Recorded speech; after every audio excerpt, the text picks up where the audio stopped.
Hello everyone, good morning. Today is 4th of April and welcome to the newspaper analysis. So guys, in the today's newspaper, today's video will be taking up the entire analysis of the Hindu newspaper. Now, before starting up, first of all, let's see the overview of the entire newspaper in order to understand that which articles will be important in the today's newspaper. Now, the first page here we can see that the first article is talking about the political crisis going in the Pakistan. So the Pakistan's Prime Minister Imran Khan has called for the dissolution of parliament and the president has ordered for such thing, and it has been called as unconstitutional by the opposition members. So the matter has reached the Supreme Court of the Pakistan. You don't need to go too much into the detail in this particular article. After that, all ministers quit in Sri Lanka. So guys, it is because that right now what has happened, there is the government, the people, they are becoming frustrated against the government because of the economic crisis that had come. Okay, then again, basically the matters with respect to the neighborhoods politics, you don't need to go too much into the detail in that particular thing. Then after that, moving on in this particular direction, we'll be moving to the city page, fighting for rights of informal sector workers. So basically here, a kind of an example of an organization, that is the labor line, has been given, which is helping the informal sector workers. Just that one kind of thing. After that, nothing is given in this particular thing. Then guys, after that, moving on, the political, regional political news, etc. has been given. Okay, you don't need to go into that. Advertisements, please ignore it. Then we'll reach to the editorial page. So yes, a Ukraine peace plan is possible. So this particular article is talking about that how the Ukraine is just a pawn in the foreign politics that is going on, and how the world countries have not come together up till now. Clear. However, this particular matter is evolving, and it is just a very kind of a generalistic commentary that has been made. With respect to the UPSC, much of an academic substance is not there in this particular article, and multiple same kind of articles have already come many times earlier also. Then a far reaching verdict that ends a regressive exception. So this article is talking about the marital rape. Okay, and we'll see what has been provided here. Then for a full repeal. So guys, this article is talking about the recent order of home ministry with respect to the AFSPA that has come. So we'll see this particular article. Then that lift spending. So guys, recently what had happened, recently the official industrial data for the from the month of February has been released, and it is just talking about the different trends into the different sectors of the economy that has been there. Okay, now you need to understand that which sector is growing at which particular percentage rate at which month. It is not important for your exam. Many times I have told you, fine, because these data will going to be changed. Okay, so over the period of time, how the Indian economy will be changing, that is something that we have to see. After that, playing the strategic autonomy game. So with respect to the Russia, how India is using its strategic autonomy, it has been mentioned. We'll see this article. Making groundwater visible. This article also will see that what it is talking about. Then further moving on, the next article, now the on further moving on the next page. So guys, here we can see that the text and the context page we are having. The first article is about the Chandigarh question. Okay, so guys, what has happened, basically the Punjab Legislative Assembly, it has passed a resolution that the Chandigarh should be transferred to the Punjab. Okay, now in this particular article, how the different political parties view in Haryana as well as Punjab, they view the Chandigarh, etc. that has been talked about. So the politicization of this particular issue has been discussed in this particular article. Now guys, you might be already knowing that the Chandigarh happens to be a common capital between the Punjab and Haryana. Okay, originally the Chandigarh was developed as a greenfield city. It was developed from scratch by the Lee Corbusier. Okay, it was developed by the Lee Corbusier. Okay, now this particular city of Chandigarh was the capital of Punjab till 1966. In 1966, Punjab and Haryana got bifurcated, and from 1966 onwards, the Punjab and Haryana, they both have one capital, that is Chandigarh. Now the Punjab many a times have claimed that the Chandigarh should be transferred to them only. Now again this particular is coming. So the politicization has been discussed. Then the key takeaways from the UNEP report on noise pollution. Okay, then guys, the next article is NFC technology for the instant payments. We'll see this particular article. Then further moving on, we see that the uniform civil code debate gains momentum. So there are some very good important judgments that have been discussed here. We'll discuss all of them. Okay, engagement with the Indo-Pacific goes back several centuries. Okay, so guys, here we can see that the president has paid the respects to the Gandhiji, and it has been said that the Indo-Pacific engagement is not new. Okay, from so many years this thing is going on. Now further moving on in this particular direction, after that guys, the political news etc has been given, nothing much important. New accessibility guidelines have been discussed, we'll see that what it is talking about. First case of infection from diabetes medication in India. Okay, so such kind of infection has come where the people with diabetes, they are having some infections around the genitals area, not very much important. Fine. After that, moving on to the world page, the Ukraine crisis, the Pakistan crisis, already these things we have discussed are going on. Fine. IPCC report stock down on the fire. So guys, the IPCC, a third part of the report will now be coming soon. Fine. When it will come, we'll see it.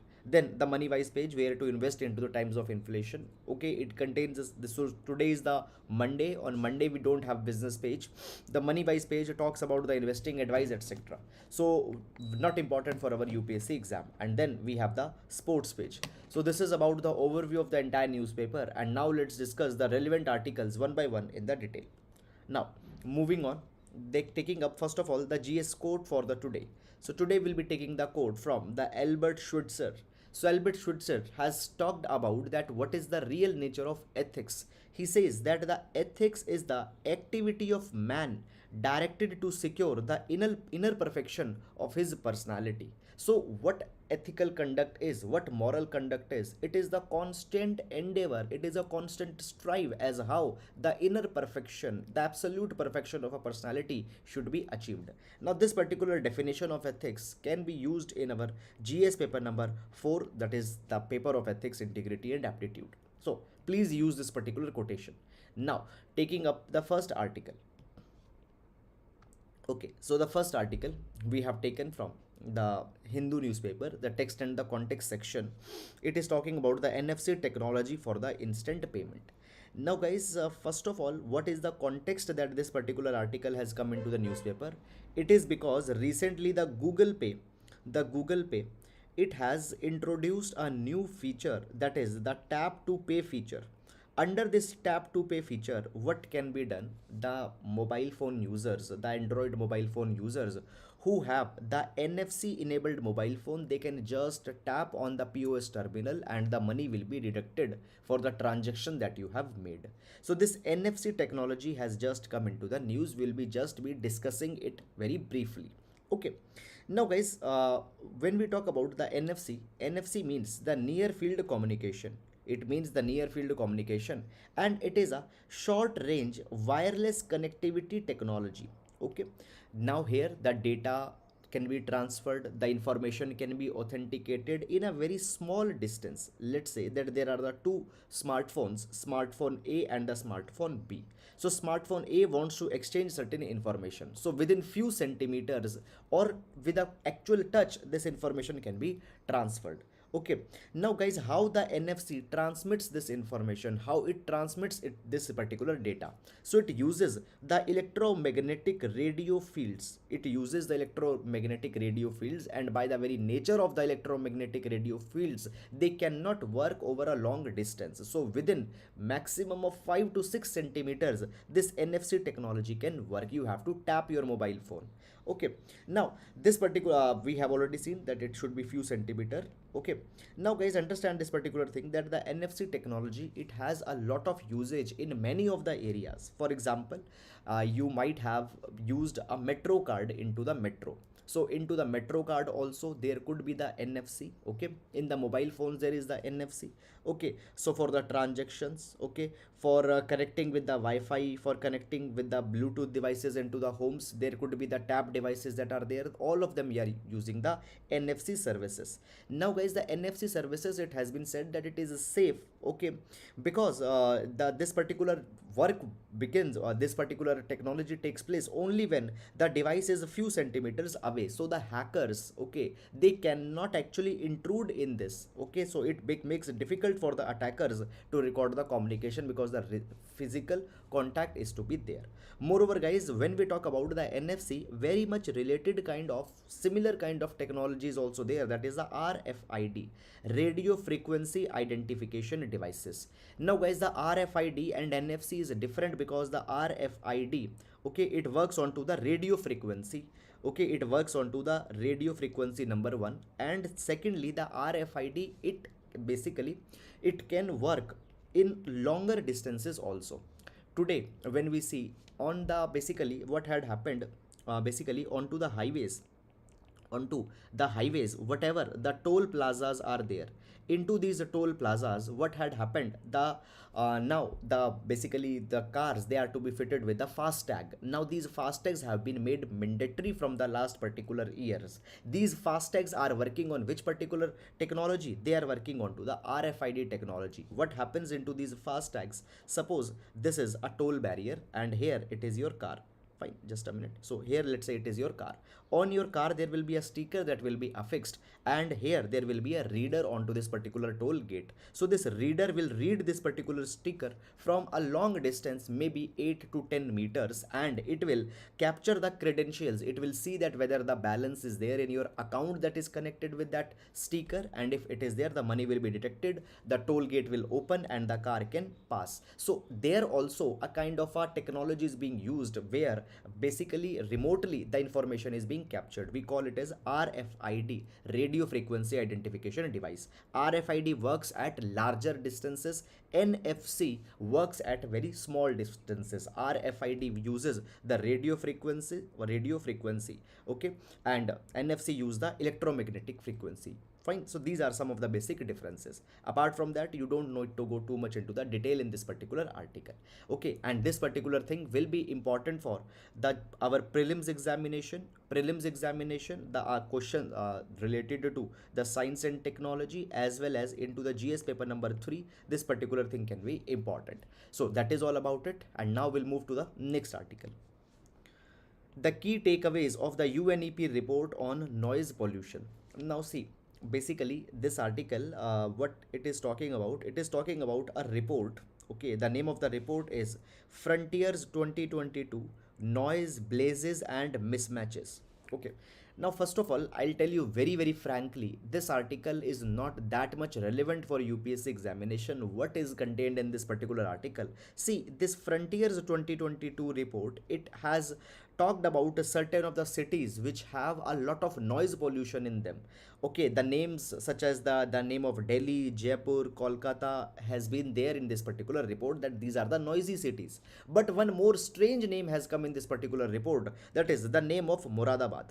Okay, now Moradabad is a city into the Uttar Pradesh, and such name of Moradabad has never come in such kind of reports. Moreover, when this report was studied, that okay, what are the references on which it has relied, those references were also not containing the name of Moradabad. So this thing has become a controversy and it has just been discussed. So such thing is not important for our examination. But guys, what are the problems associated with the noise pollution? This is something that we will see here as mentioned in this particular article. So guys, first of all, when we talk about the noise pollution, according to the WHO guidelines, the World Health Organization guidelines, it has provided that the road traffic noise level beyond 53 dB, fine, it will be considered as a noise pollution. Okay, it has provided that noise pollution, it creates a lot of problem. For example, it might lead to the temporary distress into the people. If you are exposed to a lot of noise pollution, there will be a distress. There will be the severe and chronic physical impairment also if the noise pollution is very much high. Then into the night time, the noise pollution disturbs the sleep and affects the well-being on the following day, on the next day. Clear, it has also provided that it can strike the physiological and psychological stress. Okay, basically it can also impact the cardiovascular and metabolic disorders, can provoke the blood pressure, hypertension, coronary heart disease, diabetes, etc. So all these are the problems associated with the noise pollution. Okay, so this is something that that has come in this particular article. Now guys, it can be important for our GS paper number 3. It's fine, the limited things into the topic related to the pollution. Okay, noise pollution particularly. Now we'll move to the next article. Okay, so this particular article, it has again been taken from the Hindu newspaper, and this article, it is talking about the AFSPA. Okay, AFSPA, and it will be important in our GS paper number 3. GS paper number 3, issues related to the internal security. Issues related to the internal security. Now, first of all, before going in this article, I'll tell you some of the background that has been there. So what is background? So guys, the background is what had happened. We have one unpopular act, that is the AFSPA, which stands for the Armed Forces Special Powers Act 1958. Now, under this particular AFSPA Act, any region within a state can be declared as a disturbed region. And once it will be declared as a disturbed region, the AFSPA Acts can be applied on it. Once this particular act is applicable, the armed forces, they get a lot of power. They can arrest the people, they can seize certain evidences, okay, and they are also given the immunity for the actions, okay. So whatever they are doing, okay, there will be immunity given to such kind of officers. Now guys, first of all, when we talk about the AFSPA, right now the AFSPA is applicable into the states of northeast, certain states of northeast, as well as in Jammu Kashmir. First of all, into the northeast, it is applicable in the regions of Nagaland, Assam, Manipur, and in the certain parts of Arunachal Pradesh. So four states are there into the northeast, and then it is also applicable in the Jammu and Kashmir. But for Jammu and Kashmir, there is a separate act that is there. That is the Armed Forces J&K Special Powers Act 1990. Now, as per the provisions of this particular AFSPA Act, the governor or the administrator of a UT can declare an area as disturbed area. Now recently the AFSPA was in news. Why? Because guys, what happened just last year, around the in the month of December 2021, there were certain civilians that were killed by the defense armed forces. Why these civilians were killed? Because mistakenly they were taken as insurgents. After this mishap that happened, there was a kind of a big campaign that was organized. It was said that this thing has happened because the officers and the defense personnel, they get a sense of impunity under the AFSPA. They got this sense, the understanding that whatever they want they can do the same thing, they will not be charged. So this AFSPA should be repealed. It is a draconian law. Okay, this is something that has come. Now guys, when we talk about the recent issue, what has happened, so the Home Ministry, it has issued an order, and under this particular order it has reduced the AFSPA's application in three states. Okay, it has reduced the application of AFSPA into the three states, that is the Nagaland, Assam, as well as Manipur. Okay, this has been done. The order has been there for the 6 months, and if the insurgency will go down, it has been said that further it might be diluted, but completely it has not been removed up till now. Okay, now guys, when the AFSPA is being talked about, many a times it has been criticized because there have been the charges that the armed forces, they have carried the atrocities onto the people. There are the women activist groups who say that the armed forces personnel, they have even raped the women. Okay, why? Because they get a kind of a sense of immunity under the AFSPA, so it should be repealed. Moreover, the Supreme Court has also many times highlighted that the human right violation has been done by the armed forces members under the name of the AFSPA. So in this particular direction, a 5-member committee led by the retired Supreme Court judge, okay, or the BP Jeevan Reddy committee in 2005 had specifically talked that this particular act is needed to be removed, it is to be repealed. Moreover, it has also been provided that as this particular AFSPA is going on into the northeast, there is a kind of an impression that has been created that the mainland India is specifically targeting the people of the northeast. First of all guys, you know this particular thing, that because there has been the cultural, there has been even the geographical divide between the mainland India and the northeast India, and this particular separate act is further giving a sense of divide into the people.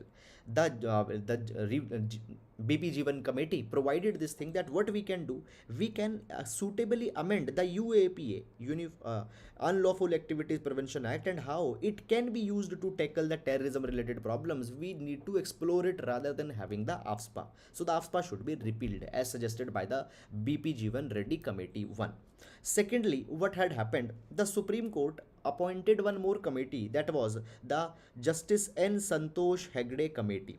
Now this particular committee had investigated the encounter killings into the Manipur. So guys, there was the infamous case of Manipur, where there were certain encounters of the people that were done by the defense personals, and it was said that this was the revenge killing that was done. Many different narratives have come. Okay, I'm not saying which is a true one, but narratives have been there. So in this particular thing also, it has been said that these encounters are done because the officers, they get an immunity under the AFSPA. So this particular act should be reviewed every 6 months. Every 6 months, wherever it is applicable, it should be reviewed. That should we continue it or should we discontinue it? So it is also indirectly has not favored the AFSPA. Moreover, guys, in 2016, the Supreme Court had provided that under the AFSPA, Armed Forces Special Powers Act, though the basically armed services officers, they get a kind of an immunity, but they cannot be absolutely immune from the investigation for the excesses that they have committed during the discharge of their duty, even though they have been operating under the AFSPA, but still they could be questioned, still they could be investigated. So guys, now what, please read the heading again for a full repeal. What this full repeal is calling about, that repeal of AFSPA should be there, but though it has not happened up till now. So see, it is not the case that only the criticisms are there. There are a lot of basically positives point also for the AFSPA. For example, it is provided that the areas where a lot of insurgency is there, the defense personnel, they need to act immediately, and there they cannot afford to wait for the order from the high command. And in order to act immediately and in order to discharge their duty efficiently, they have been helped by the AFSPA. So this is something very important and should be preserved. So this is all about this particular article, and now we'll move to the next article. Okay. So this article, a far-fetched reaching verdict that ends a regressive exception. Okay, it has been taken from again the Hindu editorial section, and it will be important in GS paper number 2. Okay, GS paper number 2, constitutional issues. Okay, now first of all, before going in this particular article, guys, I'll tell you some of a background that has been there, and after seeing this particular background, what we'll do, we will see that what has come in this particular article. So guys, from past few months, there is one issue that is coming again and again, that is the marital rape. Now what is marital rape? Marital rape is an act of rape. It is a kind of a forced sexual intercourse by a husband over the wife. Okay, so if the husband is carrying a forced sexual intercourse over the wife, can wife charge the husband that the husband has committed a rape? Fine. In India, the wife cannot charge the husband as that it is a rape. Why? Because in India, we have not criminalized the marital rape. Actually, there is section number 375 in the IPC, Indian Penal Code. Section 375 carries the definition of the rape, and within the section 375, basically the marital rape has been given a kind of an exception. It has been provided that if a husband has carried an intercourse with the wife, and if wife is above the 15 years of age, even if the wife has not given the consensus, it will not be assumed as a rape. So marital rape is not a offense in India, because it is mentioned as an exception under the section 375 of IPC, which talks about the definition. Now what had happened recently, a case reached to the Karnataka High Court. In this particular, now the case was Rishikesh Sahu versus state of Karnataka. In this particular case, what had happened, basically a complaint was made by a wife against the husband, that the husband has committed the marital violence, marital rape, and has also carried the sexual assault on their daughter. Now the husband, he sought the immunity, citing the section 375 of IPC. He said that you cannot charge me for the rape because the marital rape is not provided, it is an exception. But what happened? The Karnataka High Court took a different kind of viewpoint. Karnataka High Court provided that just a man is a husband, he is not exempted for his acts of sexual assault. Fine, if the husband will be given a complete immunity, if he will be given a complete exemption, it will destroy the women's right to equality. It will destroy the very spirit of the constitution. The constitution has granted the equal status to men and women, And now, as the marital rape is not a crime, what has happened? The men, they feel themselves to be more superior, they dominate themselves, okay, and such a kind of a thing is discriminating, okay, so this is wrong. Moreover, it has been provided that the marriage is an association of equals, okay, and in this association of equals, giving more power to the husband, giving him more power that he can rape the wife, such kind of thing is wrong. It goes against the spirit of article 14, 15, 19, 21, okay.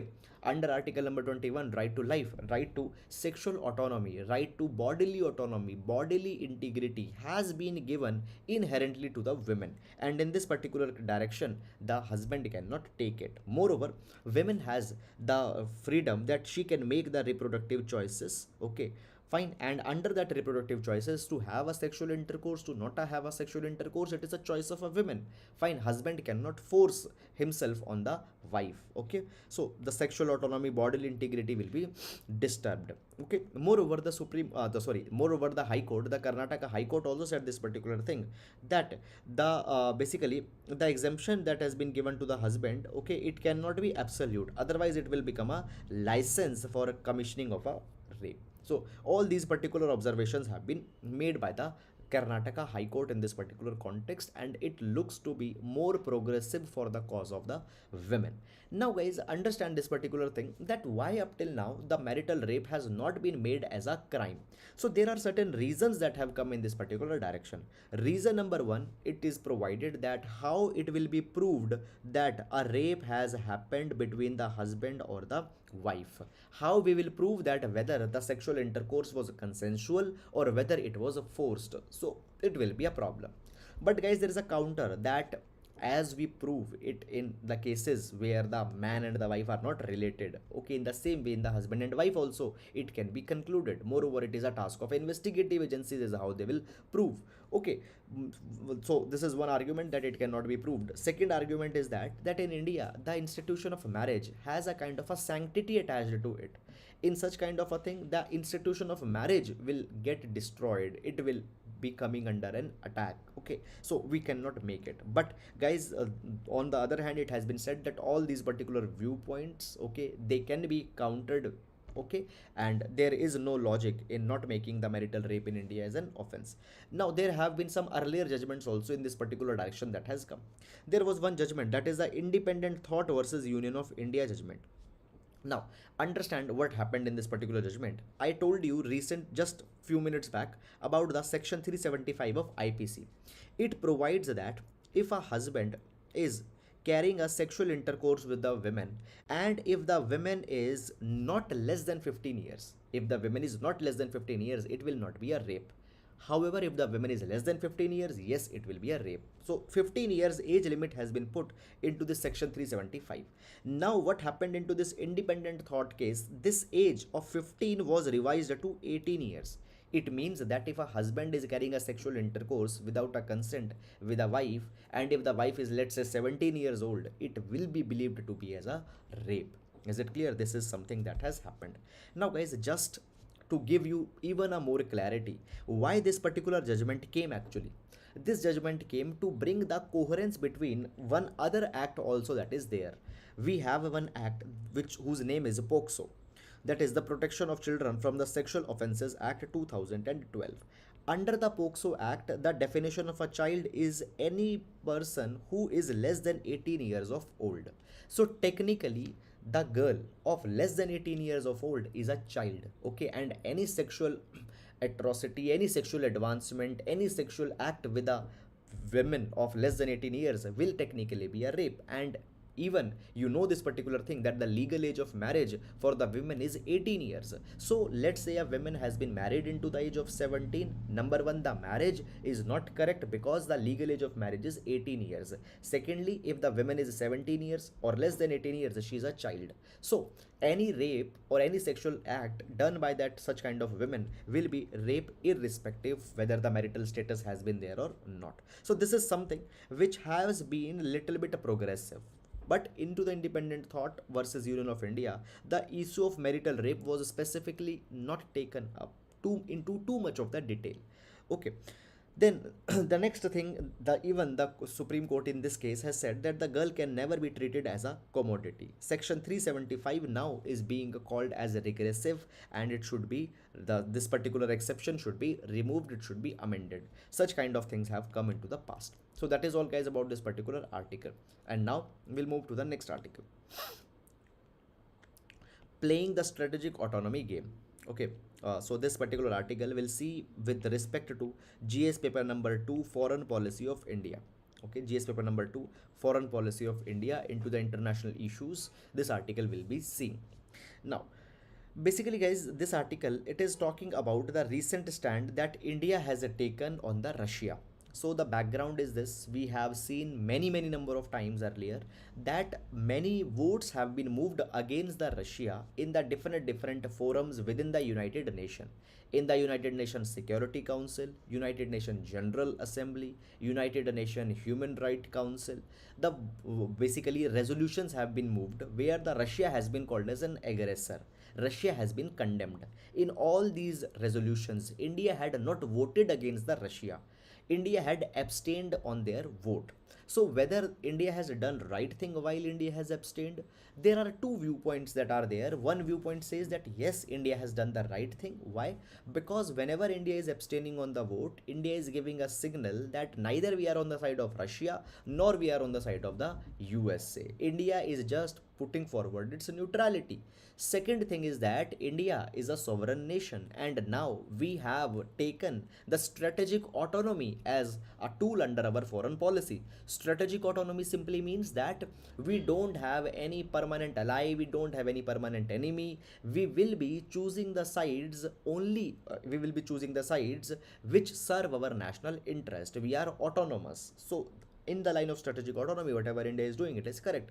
But on to the other hand, there are certain criticisms which says that India should take a clear stand here, because now India is aspiring to be a major power in the region, and such major powers need to have a clearly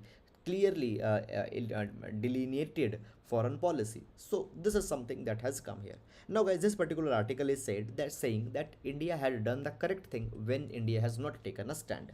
So it says that first of all, you need to understand that Russia today is an important partner for our country. Why? Because we need the supply of the defense equipments. We need the oil from the Russia. Today, Indian economy is still recovering from the impact of COVID-19. We need Russia today. So we cannot specifically support the resolution against the Russia. It is a limitation. Now, the second thing it is provided here is that, see, when we talk about the Russia Ukraine war, it is said as a border conflict between the democracies and between the non democracies. It is something which is being said into the international community. Fine. Now, guys, it has been provided that first of all, why you are specifically making it as an ideological war. Earlier, during the Cold War period from 1945 to 1991, we had an ideological war where it was said that the world is divided in two camps, the capitalist and the communistic. That ideological war was very costly. Now, why we are bringing another ideological war between the democracy and non-democracies? It is a needless thing that is there. Moreover, India should not be caught in this particular war where the democracies versus non-democracies are being pitted. Clear? It is provided. Moreover, guys, India had abstained. It is not based that on the fact that we are not a democracy. It is based more on a geopolitical rationale, on a geopolitical interest. See, when the America invaded the Iraq in 2003, that time also we did not voted against the America. Why? Because the geopolitical interest was there. So today also India is using the geopolitical interest, and it is not and it is abstaining the vote. It is not voting in a particular one side. India is justified. This is something which has come. Then the next thing that has been there, it is provided that, see, it is provided that we are not voting against the Russia. Why? Because, guys, there is a one viewpoint that has come. It is said that if India will vote against the Russia, that the Russia has been aggressor, if India will vote against the Russia, what will happen? The Russia and China will come closer, and the Russia and China, if this nexus, if this axis will develop, then it will be dangerous to the India. It is a kind of a viewpoint that is there, and it is said that this is the logic that India is not voting, so that the Russia and China should not come together. Now there is a counter argument that has been said. It has been said that even Even if India will not vote, still the Russia is not going to come and help India. Still, the Russia is not coming to help India. So it is said that Russia is unlikely to help India in a future conflict with China. But guys, understand, though let's say that Russia will not come to help us when we have a conflict with China, but at the same time, it is also not making any sense to have one more unfriendly country into the unfriendly region. Okay? Russia might not help it, but it is also not logical to frustrate Russia even, because already the region is not very good to the Indian interest. This is something that has been provided. Moreover, guys, it has been said that, see, it has said that if today will not support the West may not come to the India's help. Let's say if in future the Chinese crisis happens. But it is said that no, it is not the correct thing. The China is equally a big challenge for the West also. So the West will not be coming for India because the Indian interest is there. They will be coming in order to safeguard their own interest. So if the Chinese conflict happens with India, West will come because they have to deter the China, because China in future then can impact them. Then guys, the next thing that has been provided, that see, today India is one of the most sought after, it is one of the most chased swing state. Which is a swing state? Swing state is one which is on a swinging spree, which does not have a very clear basically, which is not having a very clear kind of a friends, clear enemies, very clear kind of goals in certain areas. Okay, there is a kind of a strategic autonomy that a country places, and deliberately sometimes an ambiguity is also shown. So today India is a swing state, neither we are onto the side of Russia nor we are side onto the side of a USA. Okay, this is something which India is following the playing the role into the present times, and India should play this particular role in a more properly in a strategic manner. Fine, this is something that has come here. Now guys, it is provided that the decision makers in the New Delhi, they need to in long term create more meaningful partnerships with the neighboring countries such as the China as well as the international community. Geopolitical choices are not black or white. It is not like that either we have to be onto the side of Russia or we have to be onto the side of USA. Fine, we can make our own options. Okay, we can choose our own sides as per our own national interest. So that is all guys about this particular article, and now we'll move to the next article, making groundwater visible. Okay, so this particular article is taken from the Hindu, and it will be important for GS paper number 3. GS paper number 3, infrastructure and resource usage. Okay, now this particular article has come guys because recently the World Water Day was observed on March 22. World Water Day was observed. Now the theme of this particular year's World Water Day was groundwater, making the invisible visible. So when we talk about the water, there are different components of water. There is groundwater, there is a surface water. So groundwater was emphasized this particular year. It was said that we need to give a role, we need to give attention to the groundwater. Okay, it plays a very important role. Groundwater supports the agriculture when the surface water is not there, when the rains have failed. So groundwater plays a very important role. It has been provided that temporary water shortages, okay, the needs of the arid region and semi-arid region are fulfilled by utilizing the groundwater resource. Now understand this particular thing guys. In onto the groundwater, there are certain international conferences also that are there. First one is the International Conference on the Groundwater, Key to Sustainable Development Goals. Okay, this is there. After that, there is also the United Nations Water Summit onto the groundwater. These are certain global initiatives which talks about conserving the groundwater. Now, when we talk about the groundwater usage in India, India is one of the largest user of the groundwater. Fine, it has been provided that when the groundwater extraction in India is being talked about, around 89% of the groundwater that is extracted, it is used in irrigation. It is an important fact for your prelims examination. 89% of groundwater is extracted and used for irrigation, and the other remaining water is used for the domestic and industrial. And in this also, the 9% of the water is used for domestic purposes and 2% is used for the industrial purposes. Okay, now according to the Central Groundwater Board, it has been provided that See, you can withdraw the water from the ground sources, but it is safe when the extraction rate is limited to below 70% of the annual replenishable recharge. Let's say, see, this is the groundwater that is there. Now guys, every year the rains are coming and there are the aquifers and many such kind of water, let's say, is fine. Suppose the rain is coming. Now because of the rain is there, the water will peep into the groundwater and it will replenish, it will recharge the groundwater table. Let's say that every year 10-liter water is being recharged. So what amount of water you can withdraw? 70%, maximum 7 liter. Okay, so whatever is being recharged more, okay, the 70% of it can be withdrawn. This is a safe limit.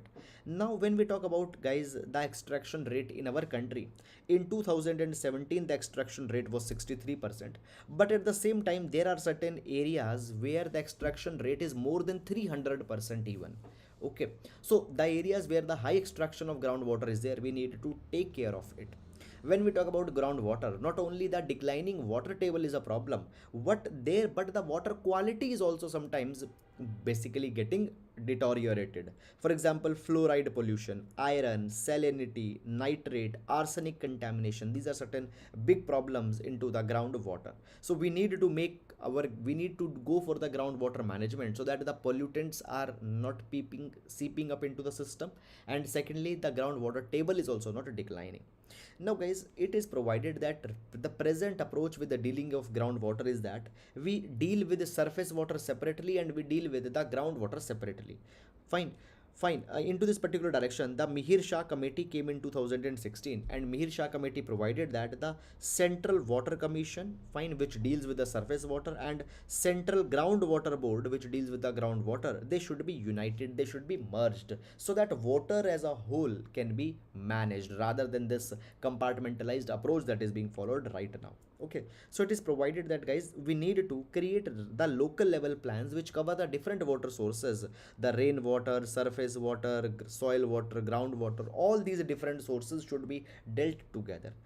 Then it has also been provided that today, first of all, we need to do a mapping about the water resource that is available in the country. We need to map the aquifers. Okay, we need to link aquifers with the river basin. Okay, all these particular things are to be done first of all. Now at the same time, it has been provided that, guys, in order to conserve the water, some interventions into the agriculture as well as the domestic usage are also to be done. Number one, today we need to link the cropping pattern with and crop intensity with the groundwater availability. See, certain regions are not having the adequate rains, but still they are growing the crops which are water gushing. For example, the Haryana and Punjab, they grow paddy excessively. Now the paddy needs minimum of 100 centimeter of rain, but into the Haryana and Punjab, the rain that is there, it is around 40 to 45 centimeter. But now from where this excess water is being brought from, it is being withdrawn from the groundwater. So the crop as well as the water availability, it is not coherent here. So we need to link the water, the crop with the water availability into that particular region. Secondly, guys, it has been provided that today the groundwater extraction, okay, it is not very much controlled. Number one, the people, they are extracting the groundwater, there have not been any kind of regularizations on it. Suppose I have a land. Below the land there is the groundwater that is there, I can extract whatever water I want. There is no regularization, no control over such kind of thing. So it has been provided that we now need to create a new paradigm of groundwater management. Fine, socio-ecological challenges needs to be tackled. Okay, localism needs to be taken in account. The communities, the government, all need to come together and needs to realize the importance of the groundwater that has been there. Okay, so this is all about this particular article. Now we'll move to the next article. Uniform Civil Code debate gains momentum. Okay, this article will see with respect to the GS paper number 2 issues related to or the constitutional issues. Now basically, guys, what had happened, the new chief minister of Uttarakhand that has come, new chief minister of Uttarakhand has proposed a panel to study whether the uniform civil code can be implemented into the state or not. Now, first of all, what do we mean by the uniform civil code? So uniform civil code means creating one law one civil law which will be applicable on all the different communities. Now guys, when we talk about the civil laws or the civil matters, these are the matters related to your marriage, divorce, inheritance, adoption. These are the civil matters. Now for the civil matters, different communities have their different laws. Okay, the Muslims, they have different laws, Hindus, they have a different law system, Sikhs, they have different, Parsis, they have different law system. UCC's idea is that these different laws for the civil matters that are there, it should be removed, and in place we need to have a one common law. Now whether this UCC will be good, will or will not be good, okay, this is something that is to be seen. Now different states are moving forward into the line that we need to implement the UCC. Okay, now first of all, when we talk about the uniform civil code, guys, you need to understand that it is already mentioned into the article number 44 of the Indian Constitution. Article 44 has provided that the states need to make an effort whenever possible that UCC should be implemented. Moreover, recently the UCC's question has again been highlighted because what happened? The Supreme Court, okay, had asked the government that why up till now the UCC has not been explored. Okay, now guys, what happened actually? Into the name of religion, into the name of customs, the women are exploited, women are discriminated in many number of things. For example, women cannot do this, women cannot do this, women cannot have, okay, a certain kind of resources, and into the name of religion it is justified. So it is said that when the UCC will come, it will bring the gender justice, it will bring equality, it will bring the dignity for the women. More example, into the Jose Polo judgment of the Supreme Court in 2019, Supreme Court provided that why up till now we have not came out with the uniform civil code. It will bring the national unity. Today we have a feeling of separation with the different communities where they, when they are following their different customs in matters of the marriage, divorce, inheritance. So bringing a uniform civil code will bring a kind of a national integration also, it was provided. Moreover, into the Shah Bano case of 1985 also, the UCC was basically there is a requirement of UCC, it was also provided by the Supreme Court. Guys, the Shah Bano case of 1985 was one where the Supreme Court upheld the right of the women that they can seek inheritance post the divorce from the husband. Okay, this was the Shah Bano case that came. It also asked that we should implement the UCC in our country. Now, Supreme Court has given the example of the Goa. Now, Goa has been a shining example. In the Goa, the Uniform Civil Code has been made applicable. Now, the one law, civil law is there, which is applicable to on all religions, on all communities. So, Goa has been a good example. Now, guys, when we talk about the support, there have been certain who have opposed the idea also. And here we have the Law Commission's consultation paper. Now, the Law Commission in 2018 very clearly provided that UCC in India is neither desirable nor it is necessary. See, why? First of all, the UCC is not desirable. It is provided that, see, number one, when we talk about India, we always have celebrated the diversity of India. Now, bringing a uniform civil code will kill that particular diversity of traditions, diversity of practices that is there. One. Second thing, it has been said that when the UCC will be brought, it will be assumed that is nothing but a Hinduization that is being done. It will be taken that as majority of the people are Hindus, their laws will actually be which will only be imposed on certain other people. It will bring a kind of a problem. Okay. Moreover, Dr. B.R. Ambedkar, what he said that the UCC has been incorporated into the constitution. Okay, it is a desirable move, but the moment will be voluntary. Okay, when the people are ready, it should be brought. It should not be deliberately imposed. Okay, see, there are the Supreme Court judgments. For example, the Sarla Mudgal case, Shah Bano case, the Supreme Court had criticized the government that why you did not came with the UCC. But at the same time, there are certain other cases also. For example, the SR Bomai case. SR Bomai case had said that the politics and religion should not be mixed. Now what is happening? Many of the political parties, as a part of their manifesto, they had provided that once we'll come to the power, what we'll do? We will bring the UCC. So the UCC is being politicized. And into the SR Bomai case, sorry, in the SR Bomai case, clearly the mixing of politics and religion has been avoided. Okay, so therefore the UCC, it is a kind of a it is a kind of it is a kind of an issue which have its own positives as well as the negatives. We need to have a kind of an adequate consultation, fine, adequate debate before moving on in this particular thing. So that is all guys about this particular issue, and now we'll move to the next article. Now, this particular article again taken from the Hindu newspaper, and it will be important with respect to the GS paper number 2, social justice. Now, guys, understand this particular thing. First of all, what this article is containing, okay, I'll tell you just in a minute, but once we will see this particular statement that has been made in this article. This article, it is talking about the accessibility of the public places by the disabled people. Now the accessibility means that whether you can go to a public place without facing any trouble. Okay, for example, today we see that many of the public places, they don't have the ramps, and when they don't have the ramps, the people who are disabled, they cannot access them. Okay, so the accessibility of public place is very important. Now guys, it is said that the accessibility is not an option. It is not optional that that if you want you can build a ramp, if you don't want you will not build a ramp. Accessibility is not an option. It is a necessity and should be mandatory to transcend all forms for age, ability and gender. As such, it is imperative that the built environment is inherently accessible to all. So accessibility to the disabled people is not a luxury, it is not a choice, it is a necessity, and it has to be given at all the cost. Now guys, when we talk about the accessibility, okay, first of all, we are having the 2016 guidelines onto the accessibility, which provides that all the public places, they are needed to be create as a they are needed to be made as a barrier free places. Okay, the disabled people should access it. Now what this particular article is talking about, this article is saying that now the government is working on a new guideline for accessibility.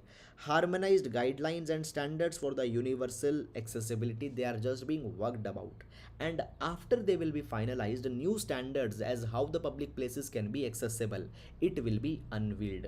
Okay, the students of architecture, okay, the students in design, they will be given a separate training as how the accessibility into the public places can be made, so that the disabled people don't have any problem in accessing the public place. So a new guideline is about to come. Once it will come, we'll see. Till then, nothing is mentioned in this particular article. So just when it will come, we have to see it. Guys, understand that when we talk about the accessibility, there is also the Accessible India campaign that was started in 2016. Now the Accessible India campaign, it is also called as the Sugamya Bharat Abhiyan. In this Sugamya Bharat Abhiyan also, the public places were to be made accessible to the disabled people, but much has not been achieved into this particular thing.